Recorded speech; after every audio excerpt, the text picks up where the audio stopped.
Van benned egy kérdés, amit kimondani is nehéz. Uram, miért ilyen nehéz ez az élet? A család, a munka, a gondolatok, amik éjjel sem hagynak nyugodni. És a magány, ami néha akkor is ott van, amikor mások körülötted vannak. De ma nem azért jöttél, hogy a válaszokat keresd, hanem azért, hogy egy pillanatra megállj. Hogy hagyd, hogy a szíved csendben legyen. Gyere, imádkozz velem, maradj itt. Ne siess el. Uram, most itt vagyok. Nem azért, mert minden rendben van, hanem azért, mert fáj, mert nehéz, mert magányos vagyok, mert a szívem tele van kérdésekkel. Uram, vannak napok, amikor úgy érzem, senki nem ért meg, senki nem látja, mi zajlik bennem, senki nem tudja, mennyit küzdök. És néha még kimondani is nehéz. Hogy mi fáj, hogy mi hiányzik, hogy miért sírok éjszaka. De Uram, Az Úr tudja, az Úr látja, az Úr ismeri a szívemet mélyebben, mint én magam. az Úr közel van, Nem a távoli Isten, nem a távoli Isten, nem a hideg Isten, nem a közömbös Isten, hanem az Isten, aki közel jön, aki hallja a csendet, aki látja a könnyeket, aki érti a szavakat. amiket ki sem mondtam, Uram, ha más nem is ért, az Úr ért, ha más nem is lát, az Úr lát, ha más nem is tudja, az Úr tudja. és ez megnyugtat, Nem azért, mert minden könnyű lesz, hanem mert nem vagyok egyedül. Uram, Ma Nem kérek csodát, nem kérek azonnali változást, nem kérek fájdalommentes életet. csak egy dolgot kérek, Hogy érezzem az Úr jelenlétét, hogy tudjam, hogy itt van, hogy érezzem, hogy nem hagytál magamra.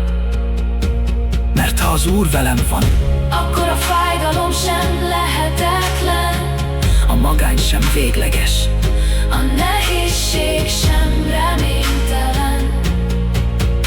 Uram, köszönöm, Hogy közel vagy, köszönöm, hogy látsz, köszönöm, hogy ismersz, és hogy ennek ellenére szeretsz. ma itt maradok veled, Nem futok el, nem futok el, nem rejtem el a fájdalmamat, hanem eléd hozom mert az Úr közel van a megtört szívűekhez, a magányosokhoz, azokhoz, akik küzdenek. én pedig közéjük tartozom, És ez nem szégyen. hanem kegyelem. Ámen. Ámen. Van benned egy pillanat, amikor úgy érzed, összetörsz. A család terhe, a munka súlya, a gondolatok, amik nem hagynak nyugodni. És a félelem, hogy nem vagy elég erős, hogy nem bírod tovább, hogy hamarosan összeomlasz. De ma nem azt kérem tőled, hogy erős légy, hanem azt, hogy gyere. Gyere, imádkozz velem, maradj itt.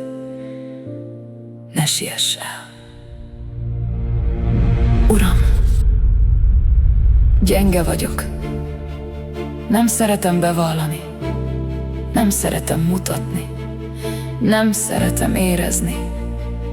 De Uram, az igazság az, hogy nem vagyok elég erős. Nem mindenhez, nem mindig, nem egyedül. Uram, néha szégyellem a gyengeségemet. Azt hiszem, hinnem kellene. Azt hiszem, bíznom kellene. Azt hiszem, erősebbnek kellene lennem. De Uram, az Úr nem ad gyengeségemet nézi, az Úr nem a hiányomat nézi, az Úr nem a korlátaimat nézi. Az Úr azt mondja, az én erőm a gyengeségben teljesedik ki. Amikor te gyenge vagy, akkor vagyok én erős benned. Uram, talán nem a gyengeség a problémám, hanem az, hogy nem akarom elfogadni, hogy harcolok ellene, hogy elrejtem, hogy úgy teszek, mintha nem lenne. De Uram, ha elfogadom a gyengeségemet, akkor az Úr ereje meg tud nyilvánulni bennem. Nem a saját erőm, nem a saját teljesítményem, nem a saját képességem, hanem az Úr ereje, az Úr jelenléte, az Úr győzelme. Uram, ma nem rejtem el a gyengeségemet, nem szégyellem, nem tagadom, eléd hozom, őszintén, teljesen, félelem nélkül. Mert ha én gyenge vagyok, akkor az Úr erős bennem, és az Úr ereje elég az én gyengeségemre, az én helyzetemre, az én harcaimra. Uram, köszönöm, hogy nem kell erősnek lennem. Köszönöm, hogy az Úr ereje bennem munkálkodik. Köszönöm, hogy a gyengeségem nem akadály, hanem lehetőség az Úr erejének megmutatkozására. Ma büszke vagyok a gyengeségemre, nem azért, mert jó, hanem mert az Úr bennem mutatkozik meg erősnek. És ez elég.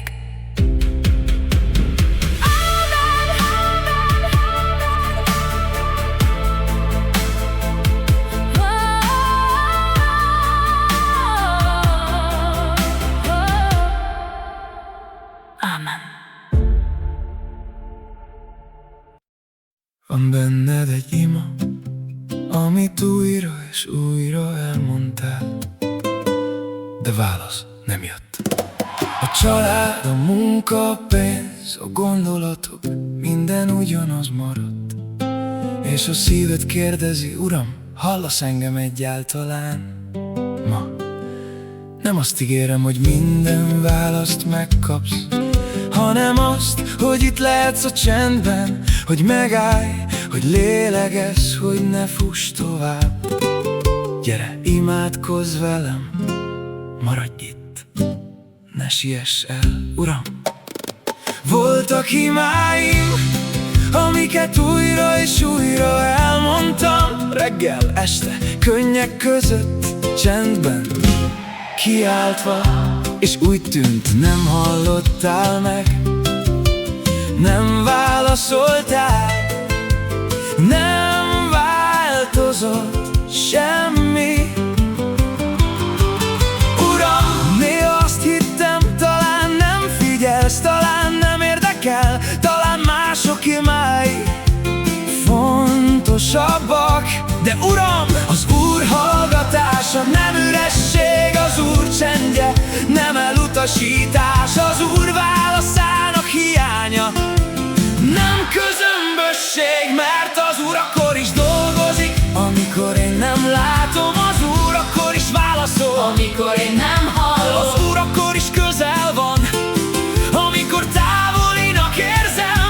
Uram, talán a várakozás Nem büntetés, talán a csend, nem elhagyás, talán a késlekedés nem elfelejtés, hanem az Úr munkája a háttérben, láthatatlanul biztosan. Uram, taníts meg bízni a csendben is, nem csak akkor, amikor választ kapok, hanem akkor is, amikor várok, amikor nem értek, amikor nem látok. mert az Úr ideje tökéletes, az Úr válasza Biztos, az Úr szeretete, állandó, és És még ha most nem is látom, egyszer megértem, hogy minden imának megvolt az értelme, hogy minden várakozásnak Megvolt a célja, hogy minden csendnek megvolt az oka. Uram, Add, hogy ne adjam fel az imát, add, hogy ne fáradjak bele a várakozásba, add, hogy ne kételkedjek, az Úr jóságában. mert az Úr hallgatása És válasz és az Úr válasza mindig jó, a maga idejében. a maga módján. Uram, köszönöm, Hogy hallasz, köszönöm, hogy dolgozol, köszönöm, hogy még a csendben is velem vagy. Ma nem sietem el a választ, nem erőltetem a csodát, nem követelem a magyarázatot. csak várok Békében, bizalommal, reménységgel, mert az Úr hallgatása és vár